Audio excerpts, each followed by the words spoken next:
Hello everyone, it's Christine here and we're going to continue our stitch along and working on chain stitch variations. So we will do a whipped regular chain stitch, which is called a combination stitch because we do a foundation row of just normal chain stitch, which I'll do here.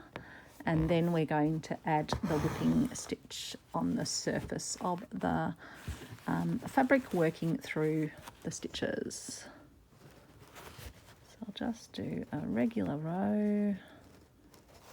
Thought I'd use this thread which I'd cut to use for yesterday's magic chain stitch or alternating chain stitch, but it was a bit too thick when combined with another thick thread because that was a dual thread stitch. If you didn't see it, definitely check it out because it's a very fun stitch. As you can see down here, you get multicoloured from a single row of stitching.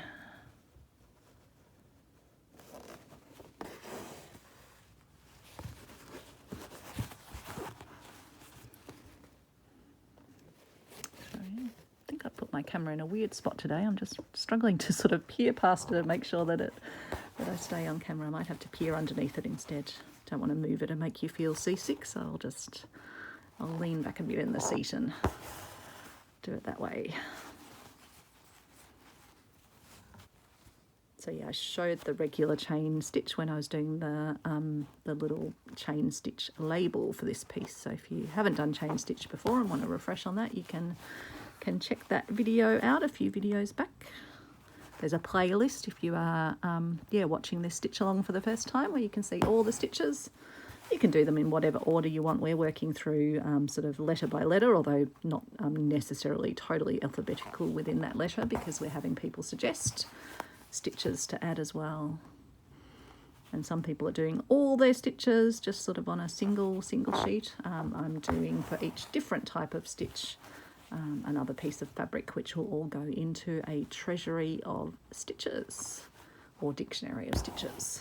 But because we're doing the treasure hunt project for Roxy's Journal of Stitchery, I thought that could be a little sub project as part of that. So that's just our regular chain stitch, which we will tie off at the back. Oh, sorry, just bumped the camera. Apologies for that. Okay.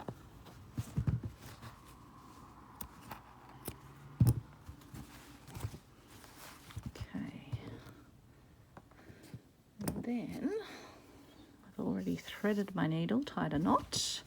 And so we're going to pop through, get rid of that little bit of thread, and pop out part way down just next to our first chain stitch on the left hand side. And then we're going to place our needle or pull our thread through, and then we're going to take the needle from right to left under the second stitch. So we've popped up near the first stitch and then we're going to go under here. Now, if you are finding that you're skewering your thread, you can use the back of your needle so that it doesn't skewer it, because we're not actually going to be going through the fabric. We're just going to keep working from right to left now under each of the stitches. And so by using the back, you don't risk skewering your needle through the thread, because this is really just essentially a wrapping of the stitches.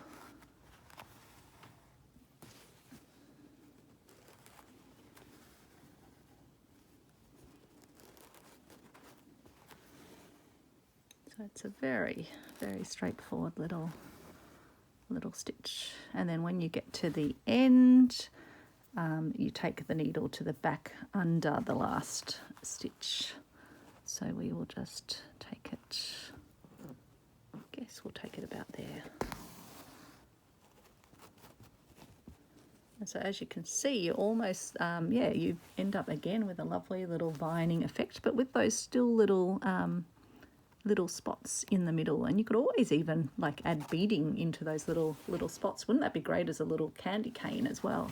And again, it's just really lovely and dimensional on the surface, which is fantastic. Now I can do a second row of that, I reckon, because we're only at the 5-minute mark, so let's continue on and add another row to our stitchery. And what we might do this time is we'll do the reverse order. Hopefully I've got enough. I think I should have enough thread for that. So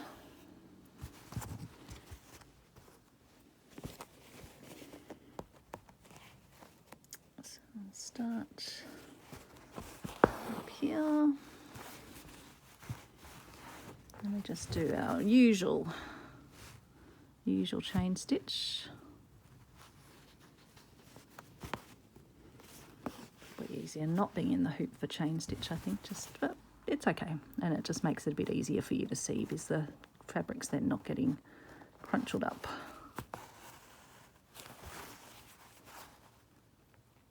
So always just going back down in for this one through the same hole.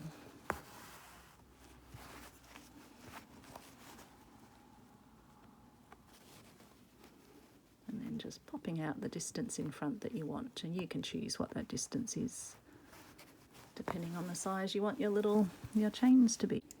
So I just had to undo some stitches because I'd gone very crooked, so I just stopped the camera and I'll edit that bit out and it will just continue along. So I'm just going to re-pick up the last stitch that was properly in line, and then we will continue on our way.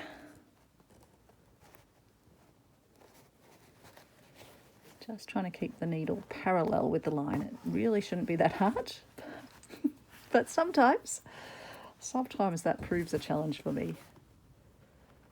Can't stitch a straight line if my life depended on it, it seems, on occasion. Oops.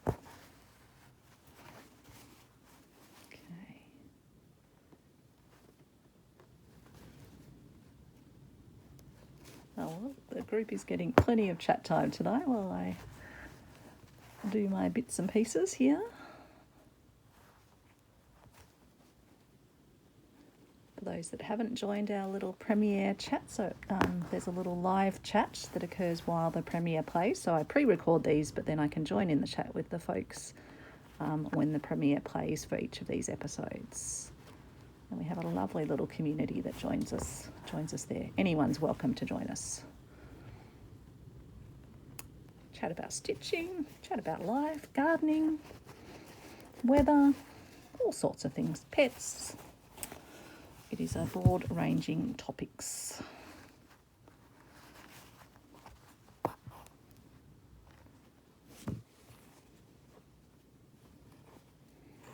So I'll tie that off, and then we'll do our whipping stitch with our pink, which thankfully is still threaded. Just need to tie a knot in that. Oops, unthreaded it. That's great. That's a great start, really. Goodness, Christina. Now I've messed up the end bit, so let's just cut a bit off.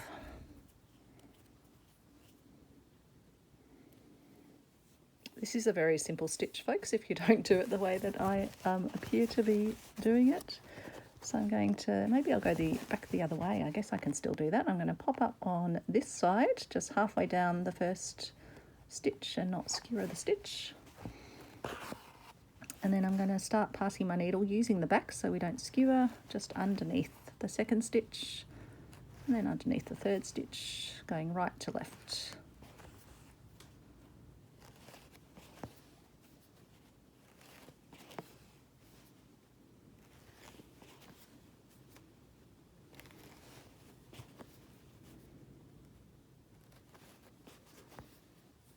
And then we can pop our needle down at the end. So yeah, you're not doing any backwards and forwards through the fabric apart from at the start and at the end to lock the stitch down. So that is what those look like.